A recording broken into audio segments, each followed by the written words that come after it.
Hello, everyone. This is M, CEO of the Soul Focus Group, and I want to take this opportunity to thank you so much for supporting my videos and supporting the work that I've been doing for the past 30 years. I want you to know that I woke up this morning with something that I think would be so important for somebody to hear. Somebody out there needs to hear that. And I usually don't say anything like that because it sounds so cliche-ish to say somebody needs to hear it. Of course, somebody needs to hear it. I needed to hear it. Here's what I needed to hear.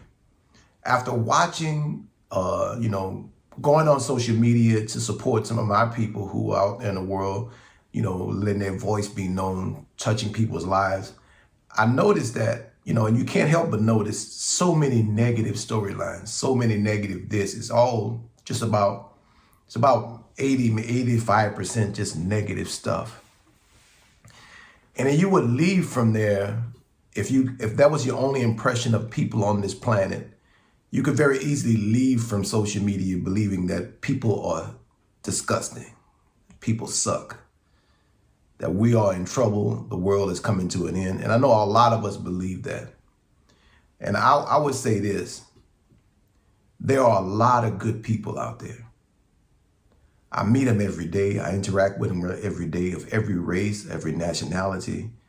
I've met so many good people. And, so what I decided to do, I want to challenge you to tell a story about something good that somebody did for you that changed your life. And I want you to post it on social media. And I don't know how far this is going to go. It may not go far at all. My voice may not be that reaching. But if only one or two people do it, it's a lot. So I want to share my story about good people. And I want to tell you that, good people are doing things for you when you least expect it and when you need it the most. So it brings me back to when I was in fifth grade. I was in fifth grade, and why this is a pivotal moment in my life, a pivotal time in my life. I'm in fifth grade. I'm a young boy. I have a lot of questions in my mind. My parents, my mom and my father, both are not present in my life.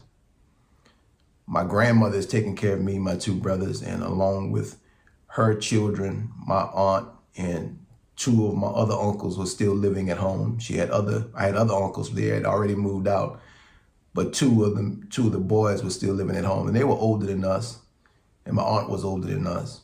And we lived in a 2-bedroom shotgun house.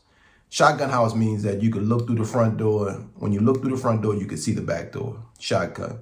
No inside plumbing.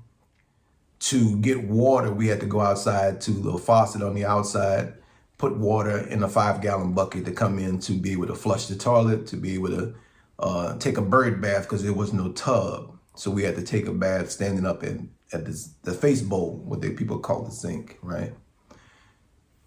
So that was how we lived. And it was rough. And of course, at that age, being in the fifth grade, I questioned a lot of things. I questioned why I was here. I questioned my purpose in life. I questioned if anybody really loved me, because the people that I wanted to love me most were not present in my life. My father and my mother, they weren't present in the way that I needed them to be. And so I remember in the fifth grade, I made 27 F's on my report card. Yes, 27 F's. I remember feeling like I knew the material that they would go over in class, but the moment it was time to take the test, I don't know if I had test anxiety or whatever, but I would always fail a test. When I say fail a test, I would almost get every answer on the test wrong. Fast forward, me and my younger brother, Eugene, we were walking down the street, and it's the last day of school. Back in those days, they would give you your report card to take home. And they would actually trust the kids to give the report card to the parents.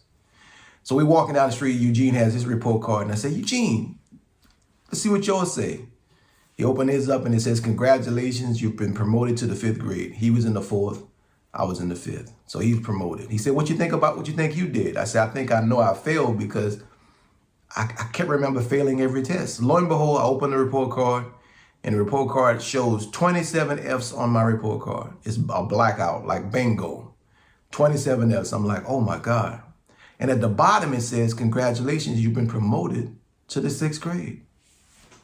Now, let me tell y'all something. I was like super excited. I didn't care about the 27Fs in that moment. I was just excited about the idea that I wasn't going to be held back. And so I remember, I couldn't wait to tell my grandmother. And I knew they would overlook the 27Fs. Just the fact that I had been promoted to the 6th grade was the most important thing. All right. Fast forward again, 30 years later. Now, remember, I don't know anything about how this happened. I don't know anything about how, after failing every class, that I would get promoted to the 6th grade in spite of failing every class.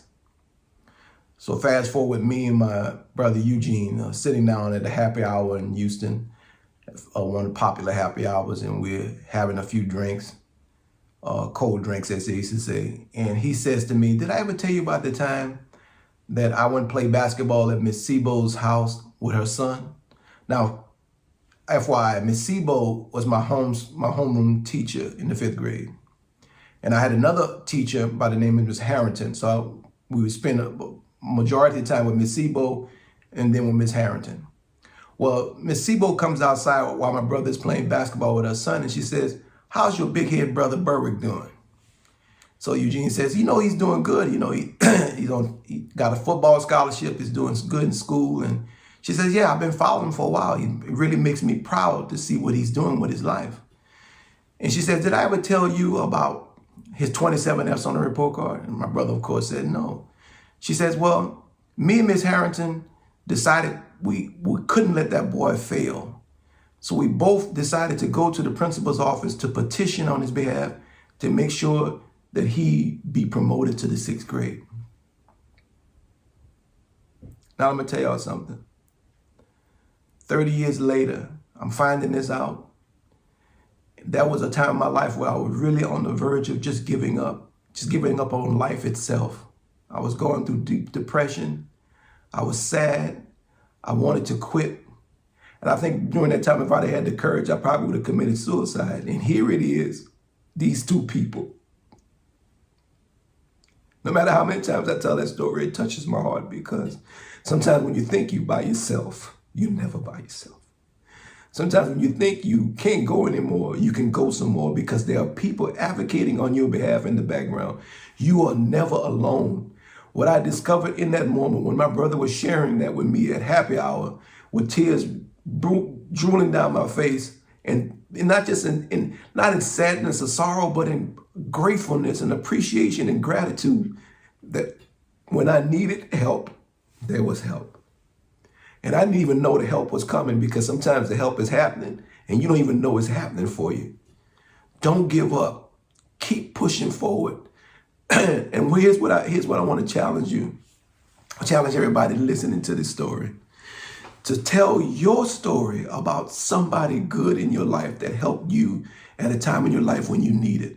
Let's post as many stories as we possibly can about good people, because there are so many good people out there. I start with that one because that's the story for me at the age that I was in, where I was really about to give it all up. And when I found it out 30 years later,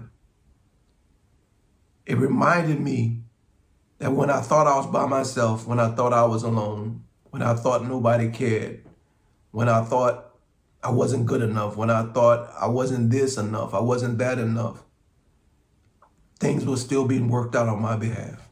God has never left me alone, and God has never left you alone, and will never leave you alone. So I say this to you, post your story. Let's push back on the negativity and the narrative that people are crazy and people aren't this and people aren't that. Let's remind each other that there are good people out there, and you are one of them. Tell a story about somebody who's done something good for you that really transformed or shifted the pendulum for you in your life at whatever point in time it is. I'm M, CEO of the Soul Focus Group, where we do things from a soul focus. That means we're focused on things through our soul outwardly. I love you. Thank you for being such a good and wonderful person. Peace.